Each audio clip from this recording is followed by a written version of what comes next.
You're listening to the Navigating Magic podcast. This is the portal where we illuminate ways to weave ancient wisdom with modern knowledge in order to help ground your experience in this lifetime. I'm your host, Natasha Andreo, and I'm so grateful that you're here.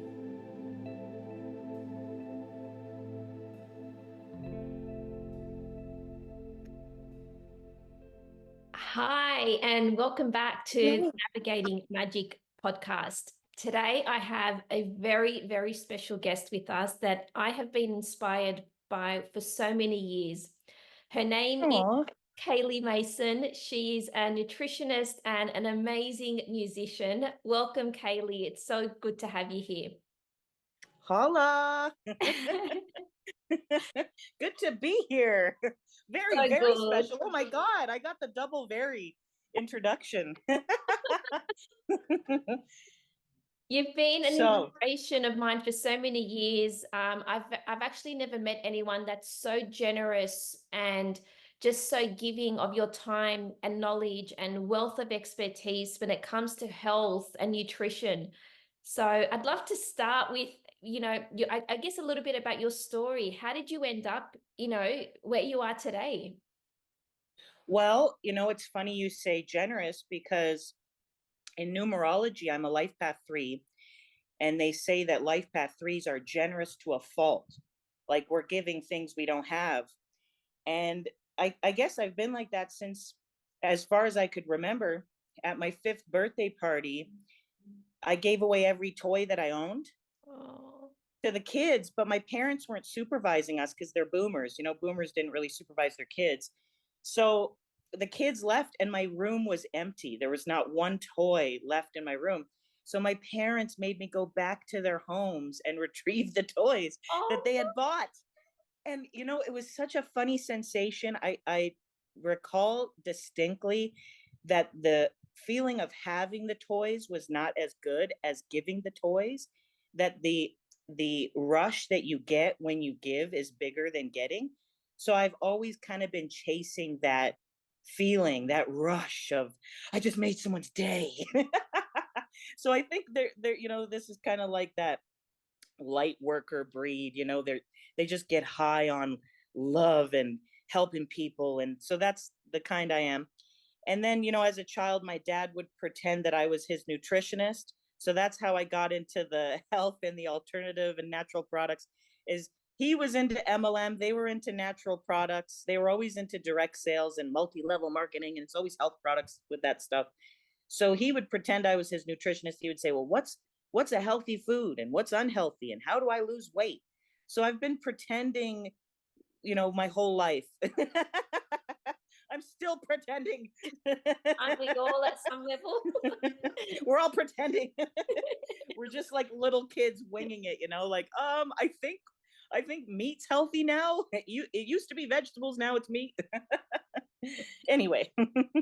It's so interesting how, I guess, like you can call it consciousness, how there's a wave and then we all just ride that wave until someone comes out with, a claim or an anti something, and then we go back to zero and we learn and we climb that ladder again.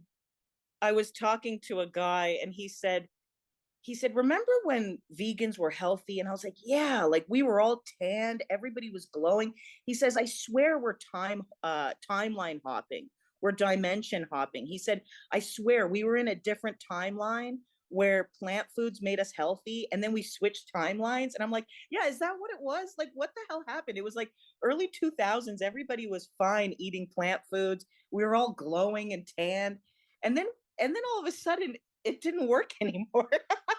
Maybe it's just the length of time we were spending, but I thought that was a funny theory that we're really just, because then we'll hear another thing. Oh, now red meat's bad. Oh, now this is bad. It keeps switching. So I could believe it. I could believe that we're timeline hopping. Maybe this is why the truth is always changing. Yeah, that's fascinating. I'm keen to hear about, like, I guess in some way, shape or form, like I know a lot of light workers, people in the healing sphere, and I think at some point in their life they were vegan, and then, you know, whether they realized within their own bodies. I know for myself, I went vegetarian and I just couldn't last. My body Yeah. is craving for meat. Yeah. Yes. Yes. So It's yeah. Well, and I think that that's how they got us. Like, we are naturally compassionate. I'm talking about 5 years old. I just wanted to give, give, give, and I'm getting high. Like, I'm programmed to give. I'm programmed to help. So they're hitting these very compassionate people where it hurts. Oh, all the animals are being tortured. We don't want to torture anything. We don't want any harm. Even the idea of, like, when I was in the end years of veganism, even the idea of cooking plants was fucking with me, because I thought, am I torturing these plants by cutting them up and cooking them? Like, I was becoming overly compassionate, like hypersensitive. And I had read that book, The Secret Life of Plants, that shows that plants have feelings and thoughts, and that they respond to emotional stimuli. And so, yeah, it's kind of like we have to just accept that life is death, I guess, and that we're in a food chain, and that everything eats everything, that the whole earth is eating itself, and we're going to be eaten. And to let go of that pain of, killing something else to live. yeah, you touch on something really important, like even too much compassion can be a bad thing. And so how important Mm-hmm. equilibrium and balance is in our lives. Yeah, my friend calls it compassion sickness or compassion disease, because it can make you really unwell, especially when you play this martyr character, where you're sacrificing yourself for others. You're giving energy you don't have. You just want to be a good person. So you're just, extending yourself beyond your capabilities. So yeah, the martyr archetype, I guess. And I found a few years ago, I thought, this is so, like, this martyr personality that I was playing, where I was just kind of like, almost like you're a boundaryless person. You don't have boundaries with others. You're just giving and giving and giving and giving. And I found this is really unhealthy. Like, this is not a good example, and this is not a sustainable way to live. To just, you really have to create strong boundaries, because I have swelling issues. I have lymph swelling and lipedema, which relates to those lack of boundaries. And a lot of healers, a lot of magical people have this issue where they just want to give and love and express, but we have to create boundaries and be very particular about who we help and who we play the martyr to. I don't know if that makes sense, but No, it absolutely does. And it reminds me of your Patreon articles. It's my favorite time of the month when I receive the email, you've written your Patreon article. It is like, it gives me that time to just have that, okay, I need at least half an hour today to sit, digest, absorb, and just learn. But oh, that's my dream. I always hope that. I always hope, like, I hope this doesn't just go to people's emails and they just delete them. Like, no, definitely. oh, And that's something good. I'm constantly referring back to, talking to people about, Oh, like what what you just life path mentioned. are what life path are you? I'm an 11, 11 Oh, to, wow, cool. Oh my God, that makes so much sense for what you're doing. And thank all the mystical adds up to 11, spiritual adds up to 11. So this makes a lot of sense. Funny how we're just our programming, eh? yeah. And You know? it's so interesting. So like you've mentioned the word programming a few times. So it's like, are we really under a simulation? Like, are we NPCs with a Yes. little bit of autonomy? Yes, we are. I don't even think we have any autonomy. I think everything's programmed, that, our whole personality, all our personality traits are running on these codes, these patterns of nature. Just like the flowers, how they grow in patterns, we grow in patterns, and we can't really escape that math of nature. So I think everything in nature runs on these finite codes, and it's all pre-sequenced. Like, the universe was already pre-programmed before we lived our moments. They were already planned out. Um, but in a way, I found that very liberating. Like, the idea that I'm just programmed, I'm designed to be here, God made me. It was very liberating, because I thought, well, if you don't love me, you don't love God. God made me. So I found it very liberating. I was like, I'm just nature.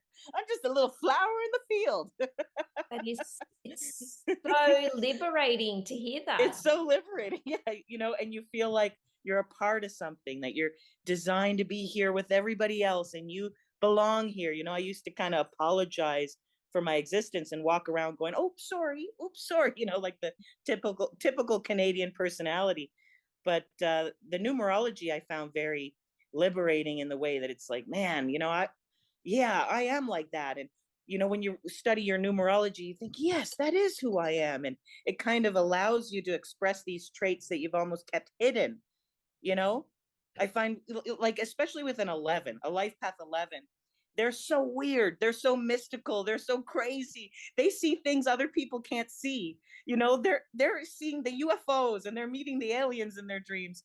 So there's a lot that I've seen with life path 11s that they're trying to suppress and they're trying to hide because they don't want to look like the crazy person. They don't want to get ostracized for being weird. So a lot of people lay low and play normal, and they kind of suppress who they really are. And I love that aspect about numerology, that when you taught people about their numerology, they were like, yes, this is me, this is me. But it's like a secret. It's a secret me, that we haven't unlocked. But the numerology helps us kind of accept, like, when I read my numerology, that you're a life path 3, so you're meant to be a communicator. I thought, well, now I'm gonna just talk as much as I want, because I used to feel bad. I used to, oh, I'm sorry for talking so much, you know. Wow. So that, yeah, I love that about the numerology. That There's so much unlearning that we have to do as a society, like especially in the Western world. It's like I'm a high school teacher in a part, in a past life. I've given that up now, but it bothers me how much schools don't allow you to be you.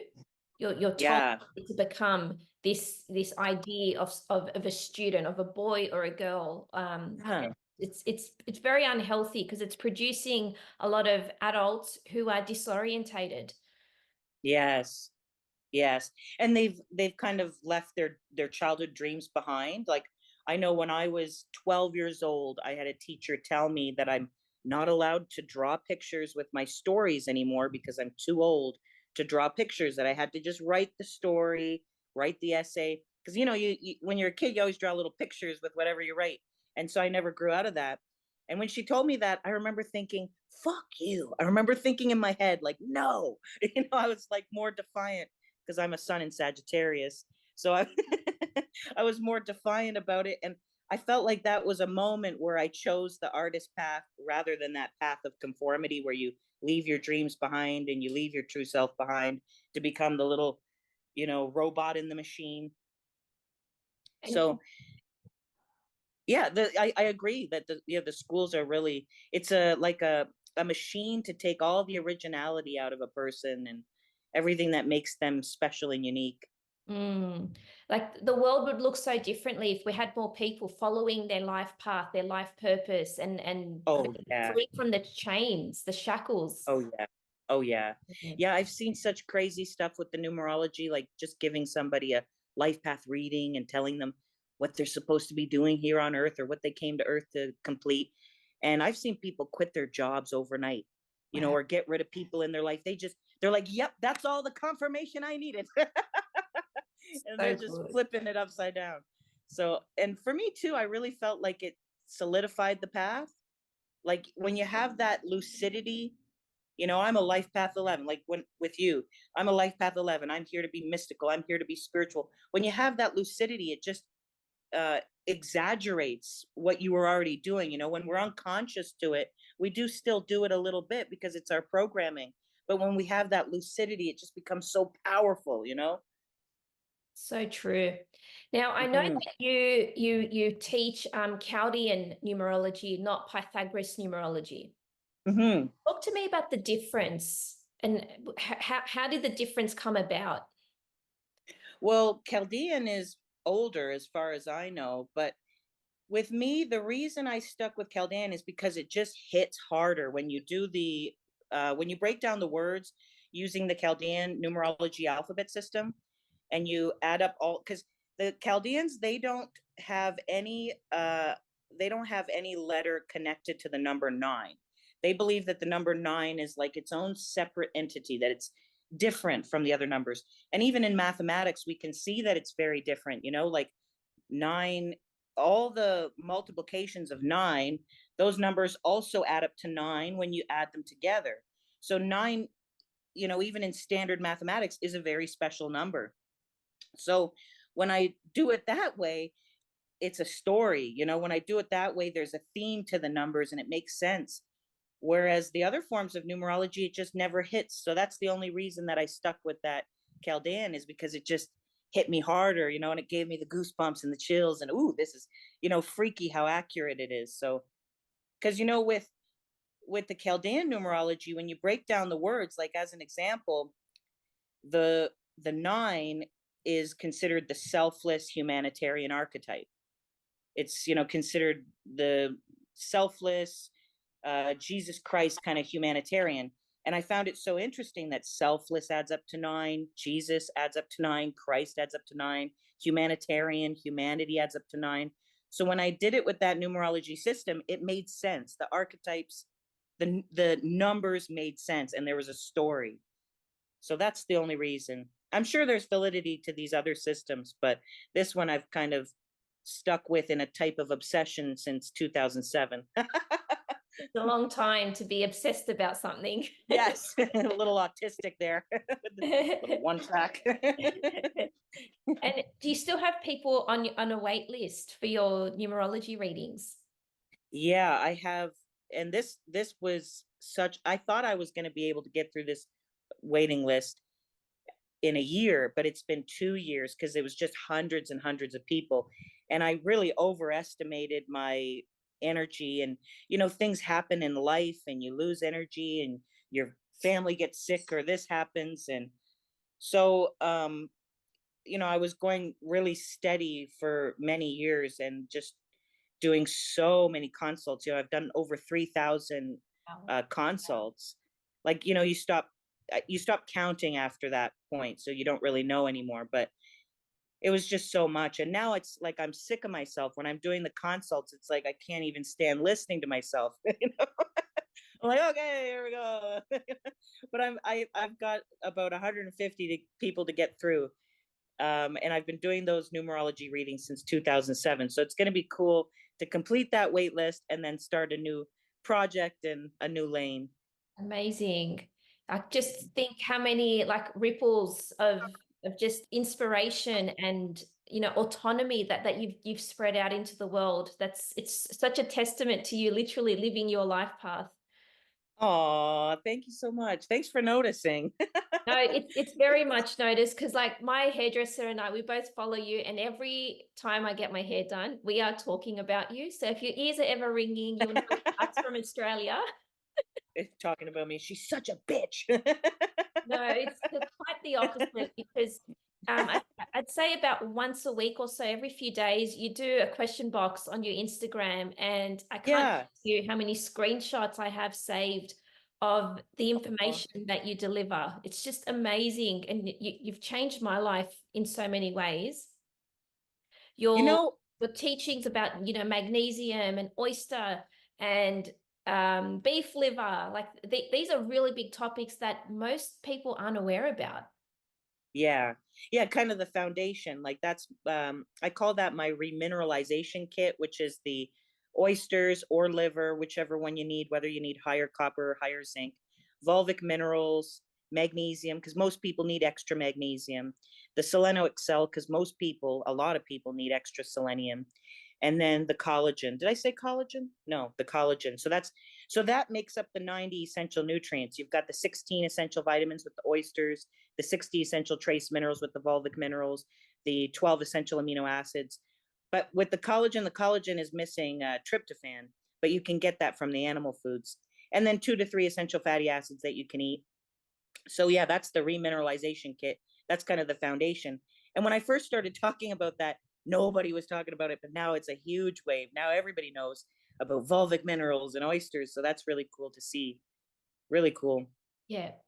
It's Mhm. because it does impact people's lives. And, I guess, since the 50s, 60s and onwards, the state of our world has really changed. And Mother Earth, I really believe, is reflecting what's happening in our own lives as a collective Yeah. consciousness. And so Yeah. Earth being depleted of her minerals is literally Yes. telling us Yes. our own body. Yes. Yeah, the soil, the soul. Yeah. Totally. That's a Yeah. good point. And with those Q&As that I do every few days, I think the reason I do those so much and I answer those questions, like I remember a few years ago, this this client of mine, Eli, he created a Word document of all the questions and all the answers that I had saved. And he had 1,200 questions that I'd answered. Now, that was like 3 years ago. So I feel like it's just like thousands and thousands and thousands and thousands of questions at this point.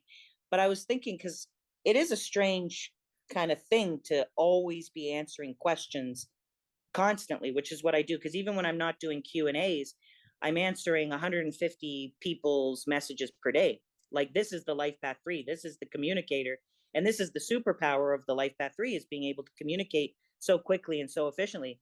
But when I was in health food stores for 17 years, that's all you do, is you just stand there answering strangers questions. And a lot of times, because that's what I did, I worked in health food stores for 17 years. I started when I was 19. And sometimes they don't even say hello, they just come in and go, yeah, sore throat. Or what do you do for an ear infection? They don't even say hello, how are you, they just get the question out. So I kind of got trained over those 17 years to just always be answering questions. But I really feel like that was part of my life path 3 journey, and that this is something that I am meant to be doing, is just answering questions to the best of my ability for the community. Because that seems like a life path 3 duty. Absolutely. It's Because I think it's crazy, like some of my friends are like, I don't know how you do it. I Like, they can't even stand answering 2 messages a day. They hate messaging people back, or they hate when people respond to their stories or whatever. But yeah, I think it's definitely part of that life path 3 programming. And you get a kind of a rush from answering questions. Like, when I answer the questions, I smile and I feel happy and I laugh, and I have it's like a party for me. It's a good time. I know absolutely. that sounds lame. It sounds so nerdy. It doesn't. It's actually it's contagious just being in your energy, because like you said, you're following the superpower, because I'm sure there would be many people who are, I guess, living in the shadow of their particular. Yeah. Yeah, they don't have that lucidity to really lock it in. Because with the lucidity, you can tell yourself, no, no, you can do it. You're the life path 3. This is your superpower. You can do it. You can find the answers. You can find the clues. This is your lane. And with the life path 11, it would be like, you're being spiritual, you're channeling this stuff from the mystical realm. I don't even know what it is, because I don't have any mystical numbers. All my numbers are about talking and singing. Uh, so whenever I get with a life about 11, I'm like, what do you see? What's going on in there? So yeah, it's like with you guys, you'd always be wanting to focus on, how can I be legendary? Legendary adds up to 11. Legendary is part of your power on earth, is to be legendary. So when you just keep that locked in your mind, like, how can I be legendary? How can I be legendary? It leads you to new opportunities. It leads you to those places that you can find, because that's how the brain works. Once you've got something locked into the conscious mind, your subconscious is just going to delete anything that doesn't match it from your reality. It's going to hone in, it's going to focus and gather the evidence. Oh, here, you could be legendary. Over here, you could do this, you could do this. So we just got to lock it in, what our powers are. And then, Absolutely. Oh, yeah, and then the subconscious will do the rest. You could say, I'm mystical, I'm legendary. You could say, I'm a goddess. Goddess adds up to 11. you know and it just leads you, because that's all I do. All I say is, to myself, all I say is, this is your superpower, you can do it, keep talking.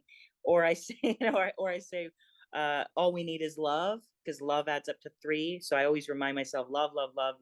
That whenever I am more bitter on my stories or on my posts, or I'm not sharing the love. There's such a horrible feedback that happens. I get like haters and people being mean, and I get such a horrible feedback. And then when I get back onto the love track, then it's sunshine and rainbows again. So I try to keep that in my mind, the love, and then where's the magic? I like to have these little kind of catchphrases for each life path. So, yours would be, I'm legendary. How can I be legendary? I'm a mystical, rich, spiritual goddess. And then mine would be, I'm love, I'm magic. Where's the magic? Let me show you the magic. There's all these little catchphrases just to keep yourself locked and loaded, in your mission. That's amazing. It's like I'm surprised you haven't written a book. I don't know if that's one of your projects. Hey, I did write a book. And it's so funny. This book is called Scam Your Way to Health. Because I'll tell you, there was these two women when they originally booked like years ago with me, but I didn't get back to the one woman in 24 hours. I guess she was expecting a response right away. So she paid me, and then I didn't respond to her in one day. And so she what do you say? She reported me to PayPal as a scammer. And then another lady did the same thing. They both reported me as a scammer. So then I was like, all right, this is crazy. I'm being accused of being a scammer for not getting back to people. But I guess it's the internet. People, they want responses right away. They're expecting you to have, I don't know, some kind of team behind you or something, but it's just me. It's just me responding to people.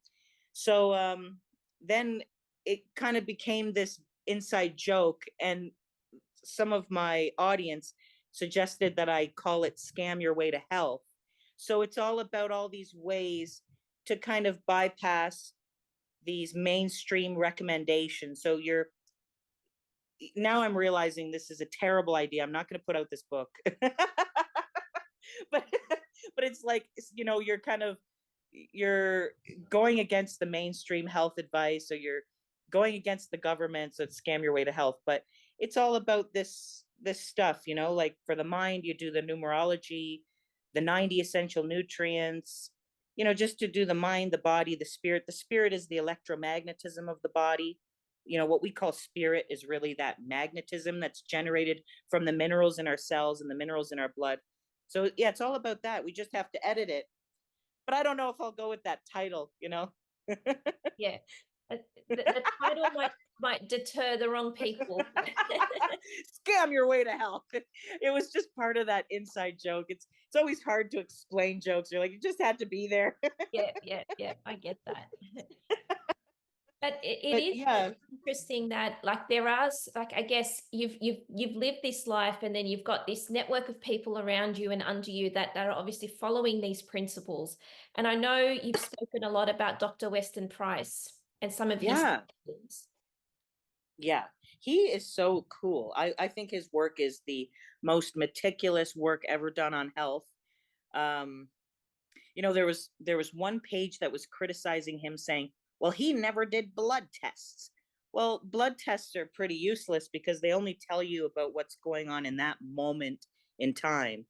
So I've had clients, they get a blood test, it shows that they're hypothyroid. So I told them, have some eggs and a steak and go back immediately and get retested. They go back, they get retested. The thyroid's normal, the nutrient levels are normal. They were just hungry because the blood changes depending on what you eat. If you sleep well, if you are dehydrated, like if you don't have enough water that day, your blood's not going to show up looking good. So yeah, a lot of people are basing their regimes on these blood tests, but it's not helpful. It's just going to show you what's going on in that moment in time. So with Weston Price, he doesn't need to do blood tests to determine the nutrient levels of these people, because what he did do was he analyzed their soils. He took 40,000 photographs. He did all these interviews with these traditional people. So to me, that's enough. Like, like he traveled the whole world interviewing these cultures. That's enough. I don't know what more you need from the man to, to corroborate his efforts. And but anyway, I think, sorry. I was just going to say, I think people just like to criticize the big dogs. You know, Weston Price is becoming really popular now. When he was obscure, I think people, I don't know, people are strange. When things become mainstream, they're like, oh, now it's no good. You know? It shows how much people can't think for themselves, though, and that really bugs Yeah. me. Yeah, me too. I know, I know. But I guess none of us are thinking for ourselves because we're all programmed. And we're just lucky enough to be the main characters. Yay! No, I don't know if we are. We're probably NPCs too. I'm like the communicator NPC. You're the mystical NPC. We're just little robots. Good game we're playing. Yeah, I think so. I think so. And it's a fun game. I'm really happy to be here. I'm really happy to be alive. It's, you know, it's so weird. Like it's such a weird experience being human. Like even just the I like when I think too hard about how we have to eat the creation, like we have to eat the universe. We have to, you know, we have to eat everything from our environment. You know, that weirds me out so much. And then we digest it and then it comes out as this little brown log. I'm like, what? Like I want to live in the dimension where they just like drink purple liquid or you know, and it's all eliminated through their pores. I don't know. Like this is a crazy dimension, this one, you know, where it's all eating itself. It is, and when I was a young child, I'd have insomnia as a young child, like worried about like heaven and God and like how did we get here? And I would imagine Yeah, heaven, and I was like, I'd always question, do they eat in heaven? Like, do they have dining yeah. tables and are they birthday parties and do they have cakes? That is so crazy that you say that because I remember like imagining that they had these spreads, these feasts in heaven. Like I always imagined they had every kind of food on the table, Yes, like a buffet. that's But it's so exactly. crazy. It's crazy how it's like torturous. When you're a child, it's torturous to think about the universe. Hmm. Oh, it makes you feel like just anxiety. Like I would try to think, but then who made God? Okay, God made us, but then who made God? And it would just hurt my brain. Yes. You know, trying to think outside. It would just you can't like you can't think outside of the human experience. I don't think you can, but you know, I don't think we can think about what's outside of here. I think we're trapped here forever. Yeah. And you know, we're in like a loop. When we die, we you know, it's just looping, which Yeah. is fine. It's fine. It's fine. Yeah. Earth is cool. It is. There's so many, I guess, like definitions of what people call the earthly experience, but like if you look at death as the finality, it's really, diminishing. It doesn't really empower you, but when Yeah. you look at death as a continuum, it's the next Yeah. stage. I think that Yeah. releases you from some of that burden and that grief Yeah. comes with Yeah. the topic of death. Well, you know, the word matrix, it comes from the French matrice. I think it's pronounced matrice. I'm not good with the French, but it comes from the French word matrice, which means womb. So matrix actually means the womb. So Mother Earth, we're in her womb, and it's kind of like a Russian doll effect. Like we're in a womb, and then we have a womb, and then the little baby girl inside of us has a womb, and then you know it just continues on like a Russian doll, like this you know microcosm of the macrocosm. So we're in this womb, and apparently death is actually a birth from the Mother Earth womb. Like when we die, we're birthed out of here. We're birthed out of here and we go somewhere else. And Wow. I kind of like that. I Yeah. kind of like that idea, you know?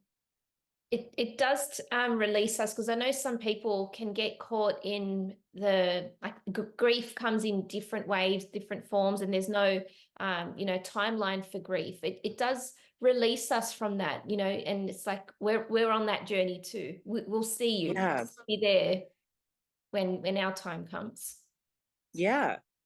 Yeah, I think so. And we might, you know, I don't think we'll be in these same characters. Like I kind of think these characters are temporary, like it's a one show kind of character, but there's something else beyond death for sure, I think. Yeah. You I know, have this theory because I've studied astrology, and I have this theory, and I don't know if there's any truth to it, but like, do you know which house your sun sign is in? So I know you're a Sag, but um, of what the let me ask my man. He's an astrology god. What house? Do you know what house my son is in? He thinks I'm the fourth house. Okay, all right. So I have this theory that your soul is on this evolutionary journey, and where your sun lands in whichever house tells us like basically what level you're on. So you're on the fourth level, and then in your next incarnation you'll go to the fifth house, the sixth house, and you'll continue Oh, on. wow. Oh, I like that. I like the order of that because I'm a moon in Capricorn. So I like that it's orderly. Like 4, 5, 6 is good. Climbing up the levels. I like that. Well, I might be only saying that because I've got the sun in the 12th house, and to me that gives me this feeling of, okay, I'm here to complete something. There's something in this lifetime that I'm here to bring to fruition, and it excites me about. There's this Yeah. curiosity about it. Yeah. And they kind of I've heard a few numerologists put out the theory that the numbers that we're climbing the numbers as well, that we start with life path 1 and then we go to 2, which is 11, and then 3 and then 4, which is 22, and 5, and so on and so on. So I like that. I like an orderly climb. Yeah, yeah. Yeah. It's like, And yeah, then this sense of graduation. yeah. And then there was one numerologist that was saying that once you complete the levels, you can choose to come back to another level and do it again. If you want to run 11 again, you can run 11 again. See, I really like that, because then I'm inclined to think that when you choose to come back, you're operating from like this mastery level. What's the fourth house theme? So the fourth house is all about the home, the ancestry, your foundation. Oh, oh my. That's really me. That's real. I never leave my home. Oh, I never leave my home. And then I'm always talking about like the ancestral stuff. I'm always talking about, the ancient Celts, and I try to go as far back as we can trace it. yeah. It's hard though, because I think they destroyed a lot of records. And wait, hold on 1 second. What? Oh, my man, he's obsessed with Ireland. He's Irish, so he says it all goes back to Ireland. He's done a lot of research, and it is true that a lot of spirituality and religion traces back to the ancient Irish. Yeah. Yeah, and even languages, some of the oldest languages actually have parallels with ancient Irish. So it might even be that ancient Irish is the original language, the first language. Yeah. We'd like to believe Um, it. when did you last go to Ireland? We were last living there in the end of, no, in the beginning of 2021. Okay. And so that's when the whole nonsense was still going on. Everybody was wearing masks and yelling at us and upset with us. And um, it was hard because it was like Ireland had just turned into this zombie apocalypse, and everybody was really grumpy. Usually Irish people are quite pleasant and polite and kind, but they were very, very grumpy at that time. So we made an escape, and it was so crazy because we actually had to lie at the airport and tell them, "Oh, we'll be back. We're just going." Yeah, the police were there because you weren't even allowed to go on a vacation. You had to have a legitimate reason to leave the country, like a Oh, dental appointment or a doctor appointment in some other country. Like people were actually making doctor appointments in other countries just to get out of Ireland. And so we had to kind of lie when we were leaving. But then we left and we got to Albania, and oh, it was a paradise. Nobody was wearing masks. Um, they they they speak one of the oldest languages. Their language is so ancient, and I think it keeps the collective mind of that culture ancient. So it's really hard to psyop them.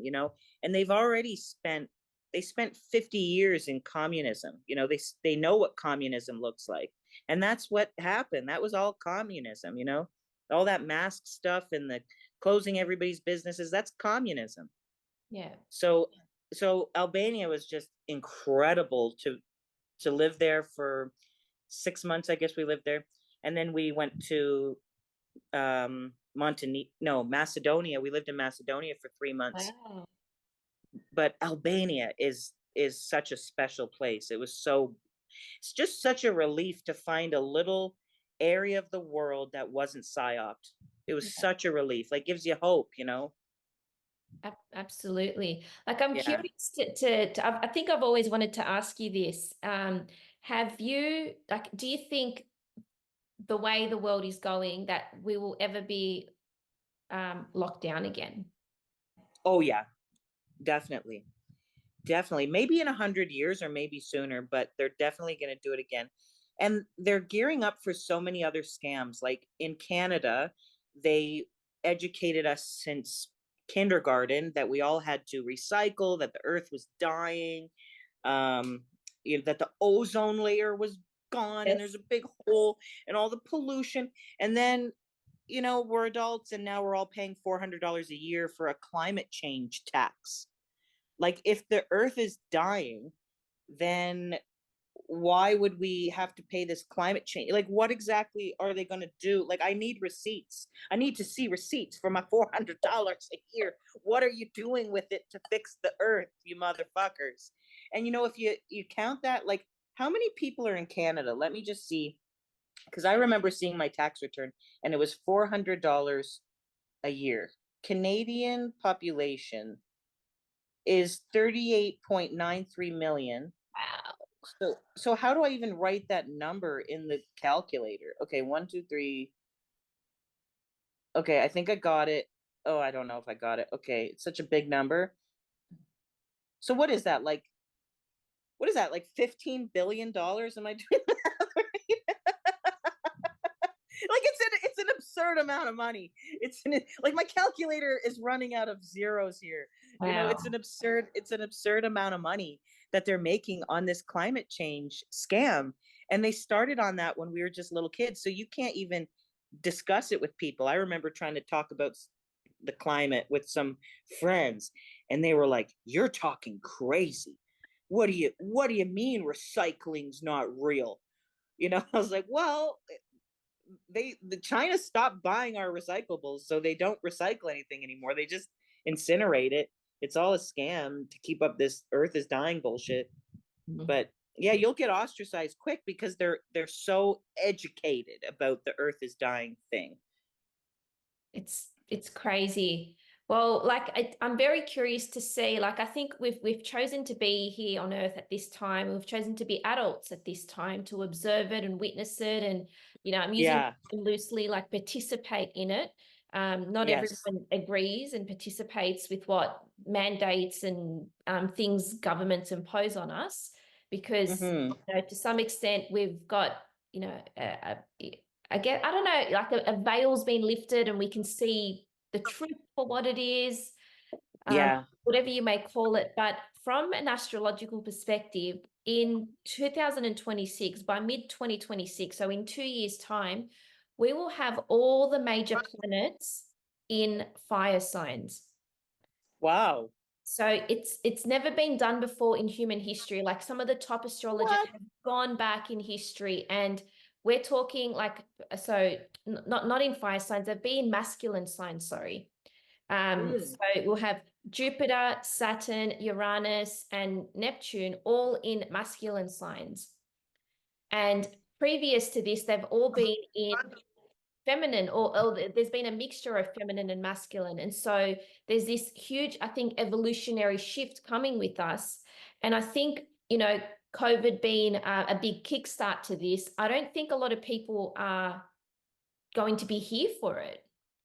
Like they're choosing Wow. to tap out. Whoa. That's an interesting prediction. Wow. So it's going to be in masculine signs in 2026. Yes. So every planet is going to be in a masculine sign, you're saying? All the evolutionary planets, so Mm. the major planets, so Pluto, Neptune, Uranus, and Saturn. And these big planets, they basically, they compel the evolutionary consciousness. Yeah. Um, It's really it's really interesting that you say that about people are going to tap out, because there was also a lot of stuff going around about the vaccine, and that people who got the vaccine were going to die in 5 years after getting it. So that would line up with the people that got vaccinated. But of course, many people that got the vaccine actually got a saline solution. They're not all the Yes. shot. Some of them are saline. But I've wondered about that too. I've thought, I don't know why, that thought comes in your mind that a lot of people are going to be missing. It's it's a dark thought, but I have thought about that before, that the future is going to be a much smaller human population, Yeah. and that if we think about it as a video game or as a big show, that there's a lot of extras, there's a lot of we were talking the other night about how when the pandemic was going on, that the hospitals were empty. They were all empty. Like, I remember my farmer looking at me with these big, anxious eyes, and she said, "Would you guess we were the only patients at the hospital? We were the only ones." And my man said, "Yeah, they had to recalibrate all the NPCs. They had to recalibrate all the robots." But that it was kind of like an omen for the future in a way. It was like a ghost town. It was empty. Like, where was everybody?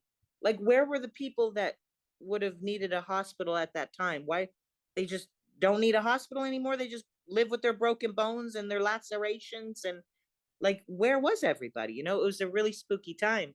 So it makes me think of, life as a video game, and that those are the filler players for the game. Yeah. Yeah. I know we're just kind of wandering in our imaginations here, but I wonder. Yeah, I guess the evidence is in the pudding. If you think like it's not even May. Well, we just hit the month of May, and it's like I've been to 6 funerals this year alone. Holy crap. No way. That's I think it's like I've reached my quota for the year. Thank you, no more. But it's like Yeah. just in the What? past year, there's just been so many more deaths around us, and Wow.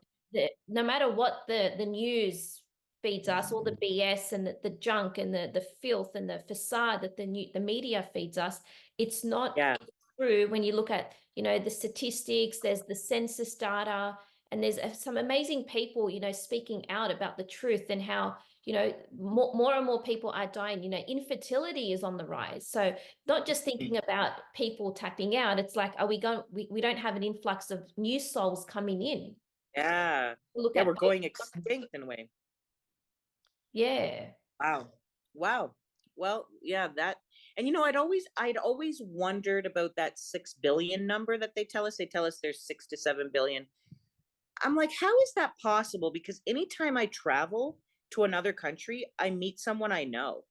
I see someone I know. Like, we always say it's a small world. It's a Yeah. small world. And I'm like, I think it is small. I think there's like a really small amount of people, and the rest is filler in the video game. But maybe this is just a very narcissistic perception of main character syndrome or something. No, I think I agree with you there, because I had that same thought the other day. I said, yeah, are they really, like, you can't believe anything they tell us anymore, and we can't even believe history, in the I way they know. presented it to us. So I what makes know us they lied. believe there are 7 billion people? Yeah, it just seems absurd to me. Like, but anyway, maybe there is, maybe there isn't. Yeah. But I've been really into the inner Earth theories, like the hollow Earth, inner Earth, and that there's a whole paradise beyond the Arctic Passage, an untapped paradise. There was all these explorers like Admiral Byrd who talked about this paradise with all these resources that hadn't been tapped yet. And then all of a sudden, oh no, nothing exists beyond Antarctica. It's just an ice wall. And the history changes and the maps change. Like, my sister right now has an obsession with finding all these old maps and showing on all these old maps there's Hyperborea and there's all these other continents that we're not familiar with. And so it makes me think, are we just trapped inside a slave farm? and we're only allowed to go to these other countries that are also in the slave farm, and we're not really exploring the earth, are we? It's I guess more than what we can comprehend. And the Yes. fact that, they have made Antarctica, it's uncharted territory. You can't go there. There are only some parts. Yeah, A private plane, you are not allowed to go past, certain perimeters. That's very like alarm bells, red flags start going off in my mind, because there has I to be some know. truth to it. Yeah. Are you able to astral project? I am, yes.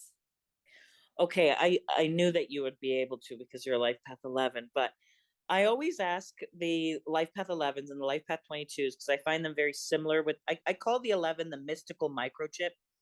And like you guys have the mystical microchip in your robot that can make you do all these fun things like astral project and lucid dream and see aliens and stuff. But I always ask, can you go over to inner earth for me and let me know what's going on over there?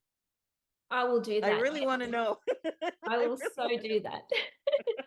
My friend went over. She said she went over. She said it was so real. She really felt like she was flying. She was astral projecting.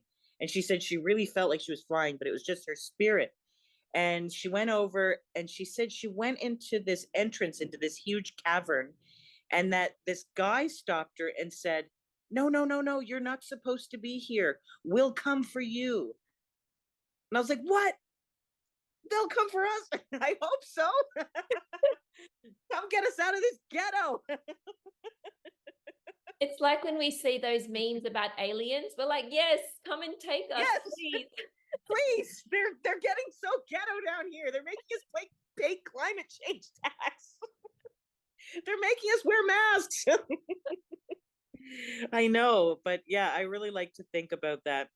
I hope we get there in our lifetime. I hope we get to a utopic paradise in our lifetime. We get to see it. I think with people like you, with conviction and Oh, living their life path, I think it's only possible once we, set the mind on it. It's this collective wave, like we emit these waves, yes, through our mind, our subconscious mind, and it's, the shifts are happening. You can feel it. You don't have to yes, be an yes, empath or energetically sensitive to just know something's brewing, and it's starting to yes, bubble up now. It's getting warmer. And I'm not talking yes. Something about so big. global warming. Yeah, yeah, yeah. The earth is not dying. Yeah, I know. I really do feel a hope about it and a good feeling about it. It Yeah, doesn't feel like when I was a child and I was being raised up in religion, I was so scared about the world ending. Oh, the world's gonna end, the world's gonna end. But yeah, it doesn't feel like that, does it? It feels like something big and beautiful is coming. exactly. And you have to spin it that way. Otherwise, what sort of a life are you creating for yourself? Like it's unhealthy in Yes, so many ways. yes. Well, and the wellness community and like, that whole scene on the internet, the truther scene, the alternative thinking scene, they were getting so roped into the fear and to the psyops and the end of the world stuff. It was getting really unhealthy. People just feeling powerless and hopeless and, oh, they're turning on the 5G towers. Oh, they're poisoning our food, poisoning the water. Just so much fear. And the fear really is the weapon.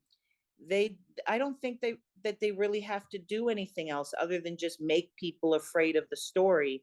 And then that fear is what destroys us. The fear is what depletes the kidneys, and the kidneys provide all of the energy for all the other organs in the body, which is, a lot of people don't know that. A lot of people don't know how big the kidneys are. And fear, in traditional Chinese medicine, fear is one of the worst things for the kidneys. It depletes our kidney energy.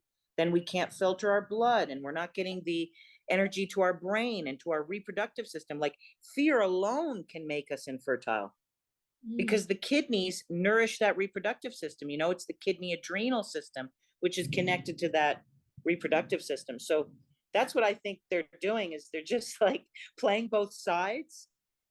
The enemy, if we want to call it that, the enemy is playing both sides. They're they're in this truther community planting all these fear, things to be afraid of, and making the government appear more powerful than it is, you know.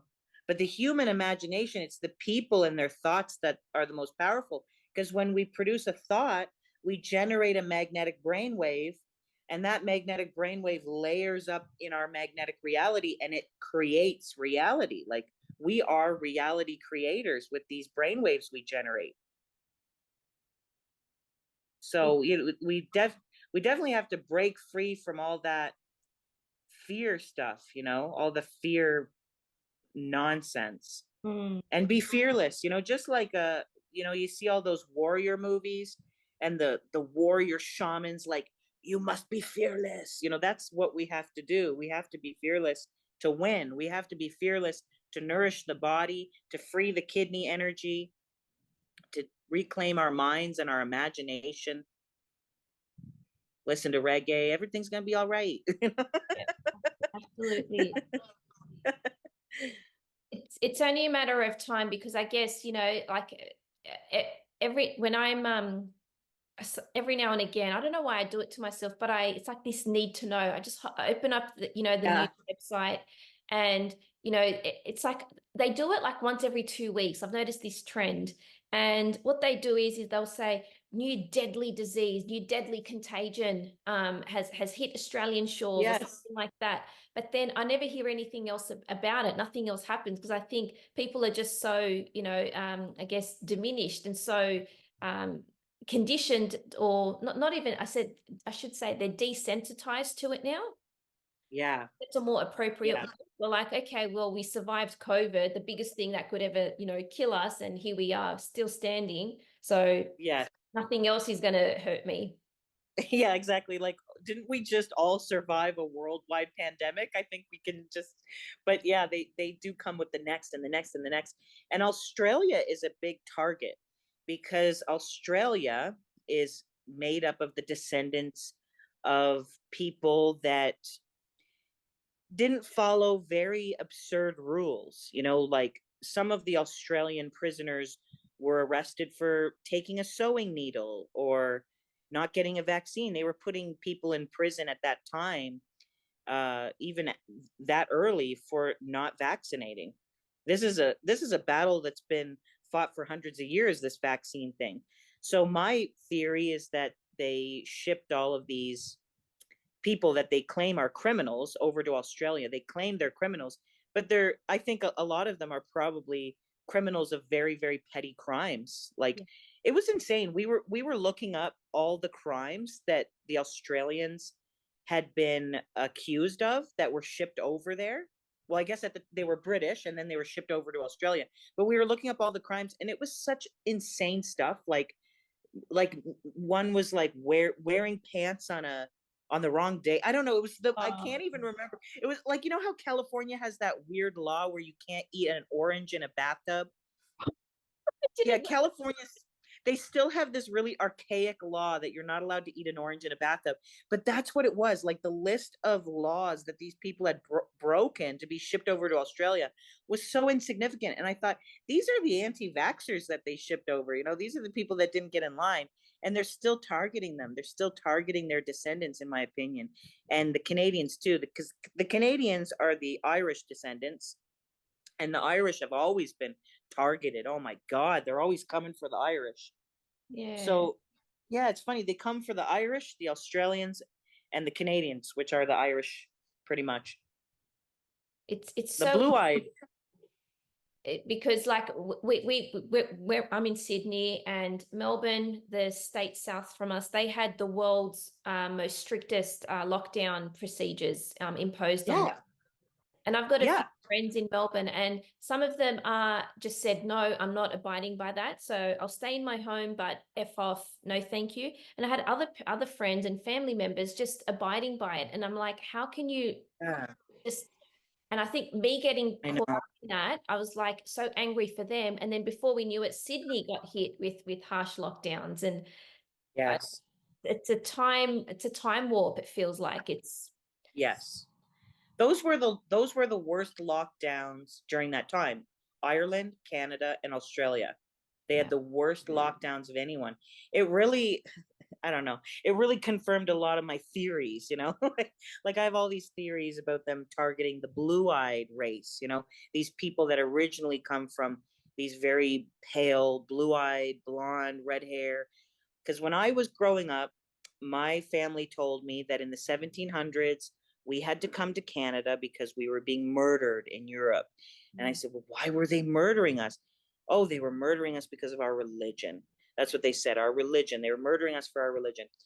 But I started doing a lot of research and I found a lot of evidence that they were really just targeting the red haired people, like the Irish and the Druids and, you know, descendants of the Druids. Like it's a freaking conspiracy against the red hairs, the the blue eyed race, you know? So I don't know. It just confirmed my suspicions when I saw that, when I saw them going so hard on Canadians and Irish and Australians. I thought, yeah, interesting.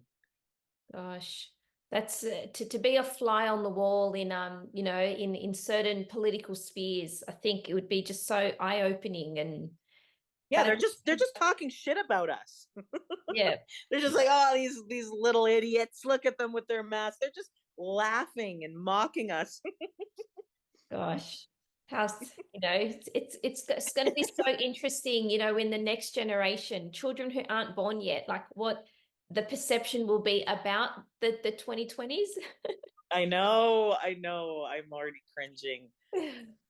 We're such conspiracy theorists, huh? Yeah, yeah. And that's the thing. It's like, you know, almost every conspiracy theory about that time, even people like I know you've been, you know, advocating for natural health since way back when. And Yeah, I think that's where people's, I think, authenticity comes to light, because there are some people who came awake after the fact. But it's, for me, it's like, well, what were you doing before? You know, obviously people yeah, on their journey, and we respect that, their timeline. But you know, the conspiracy theories now are no longer conspiracies. They're no longer theories because they've been proven and proven and proven. But people are still needing more evidence. They need more proof. I know, I know. And it was really hard to maintain some relationships through all that. Like I definitely lost a lot of friends, as we all did. I lost a lot of friends. And I started going kind of crazy in 2019 just because I felt something coming. I felt something really bad coming. So I would just, put on my Facebook, vaccines are bad, just basically telling all my homies to be weary of vaccines. And I lost so many friends that way. And I always wonder, like, did anything change their mind during that 2020, 2021, 2022? Like it went for years. Like, did they change their minds? Because I lost friends over vaccines, because they think I'm dangerous. They think I'm contaminated and that I can't touch their babies. So I always wonder, because I've lost contact with all of them. So I just sometimes wonder, did any of you figure it out? Did you go through all that and then realize it's a scam or what? I don't know. A few of them I've seen still believe that vaccines are the answer and that there's these viruses that they have to get vaccinated for, and it just Yeah. blows my mind. I can't believe after all that they're still gonna get. It's crazy to me.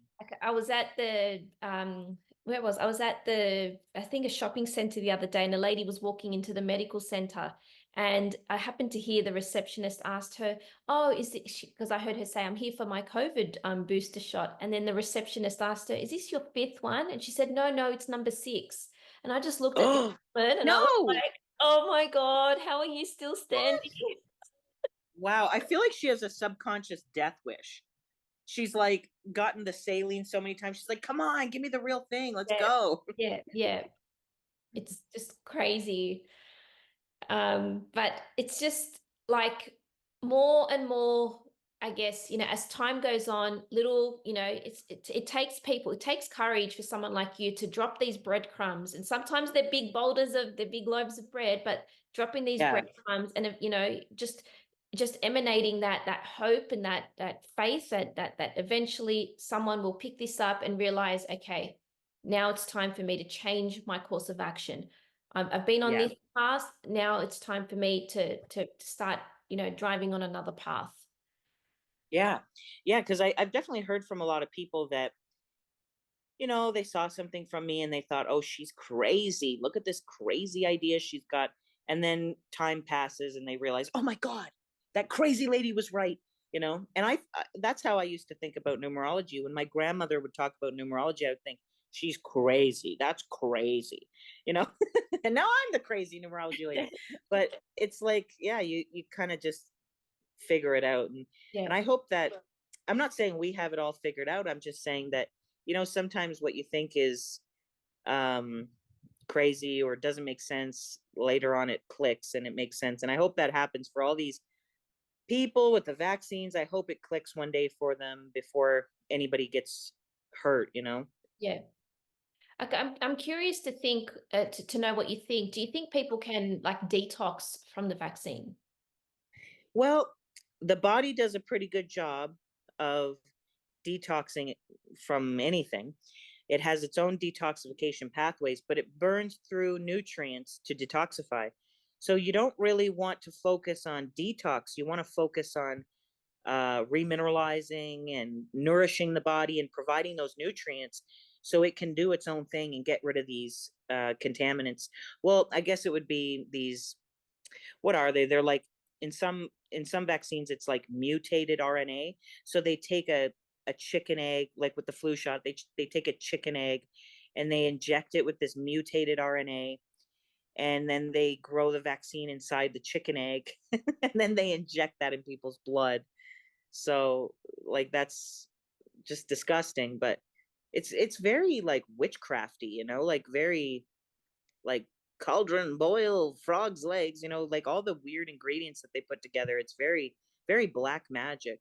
Hmm. Um, but anyway, I don't remember what my point was about that. I think it's a real big perspective shift when you say, the body's already detoxing. It's about remineralizing, re-providing Oh, the right. body Yeah. what it needs. Yeah. That's such a Exactly. powerful, instead of like for people who have had the vaccine, instead of making them feel, because I know some people who just feel horrible, the fact that they were coerced and forced to do it, for work purposes in order to continue to earn an income.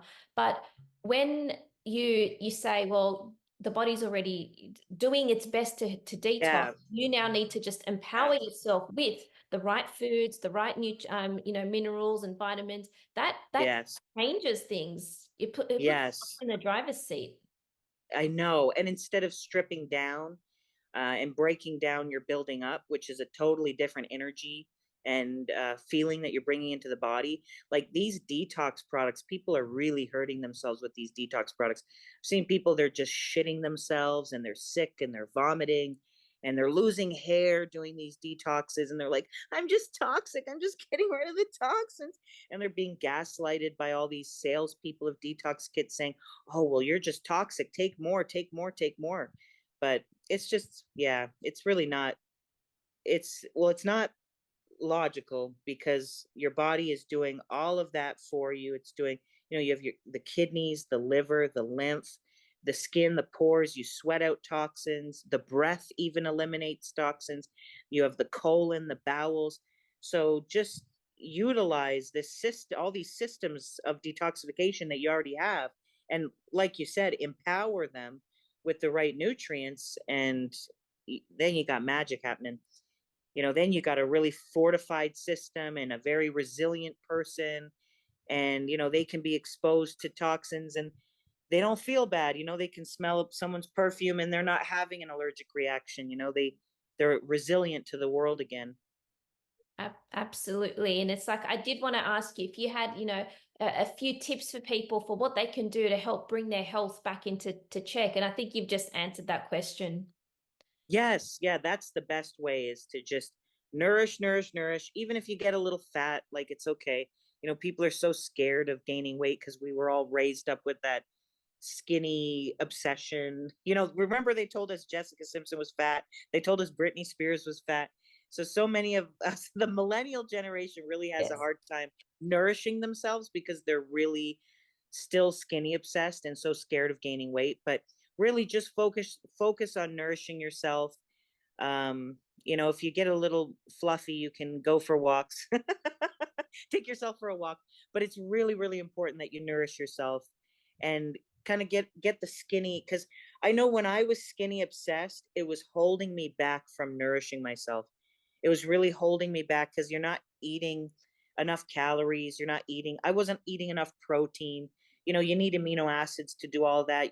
I'm not getting enough minerals. Magnesium activates so many different pathways of detoxification. So it's really like we've got to. I remember watching this clip of this old woman, and she said, like, back in the day, all people used to do is just eat. She said they just ate like all day long, and I feel like they didn't have as much trouble with their weight because they had adequate protein to make muscle, to burn calories. Like, you know, people try to nourish themselves and they start gaining weight so fast because they don't have the metabolic rate to burn calories. They're not they don't have the muscle mass. So they're swelling, they're getting all the swelling. Like, I come from just a history of, I had an eating disorder in high school, and then I was a vegan for 10 years. I was doing juice fasts because that's what the health books tell you to do. They tell you to juice fast and do all this stuff. And I just lost so much muscle, and it didn't help in any way. It's like then you get all this swelling on your body from your lymph not even being able to pump because you don't have enough muscle. So that's what I would say to people is just, there was an Amish man that said, "Oh, well, we don't care about fashion. We just eat until we're full." And that always stuck with me. That always stuck with me. I was like, you know what? You really do sometimes, just to get your health back on track, you have to let go of some of the skinny obsession. Yeah. I know I know it's good to be in shape, but they were showing that if a woman doesn't have enough body fat, she loses her fertility. We all got really twisted with this skinny obsession because it's a depopulation tactic. If women are starving themselves and they all stay at 120 pounds, well, then they're not fertile. Like, there was one doctor that was saying women with abs can't have babies. If the woman has, yeah, if she's too lean, if she has really pronounced abs, she's not going to be able to get pregnant. And you hear that a lot. These bodybuilder girls, they lose their periods. So we do have to, like, adjust our vision of what women are supposed to look like. This is a long rant about No, no, but just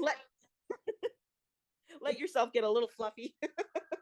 it's so needed, so necessary. I know your fertility protocol in Patreon is such a wealth of information. Like, it's helped change my perspective. Like, we don't have kids yet, but when the time is right, I know I'll be following your protocol. And and it's like nothing is stopping me now. I'll admit I've already started following your protocol in Yeah, preparation for that yeah, because it's yeah. You so look beautiful. healthy. Oh, thank you. Yeah, you look healthy. Your skin's beautiful. And Thank you. yeah, I think that is the most important thing is, instead of breaking down, instead of focusing on the detox and the parasite cleanses and all this nonsense, just focus on the basics. Focus on getting enough protein, getting enough minerals, the 90 essential nutrients, getting enough of these really special foods like oysters and liver pate and all these little special foods that have high levels of nutrients, and just build up, build up. And when you do that, your body will detoxify itself easily. It'll heal easily. You'll feel happy. It's easy to be happy when you're full. When you have enough food, it's easy.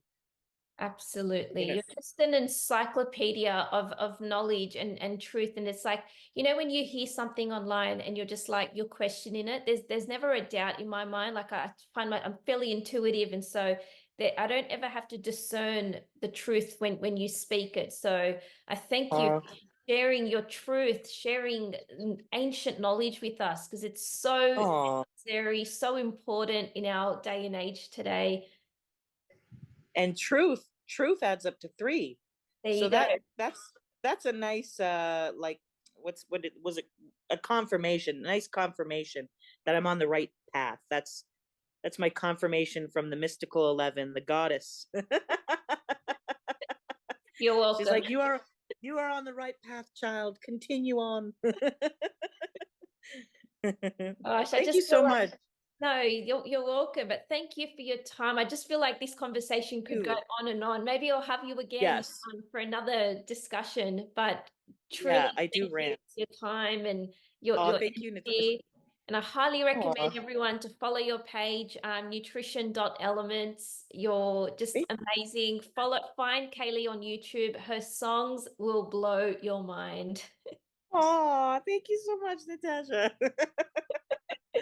I'm getting all flustered now. Thank you.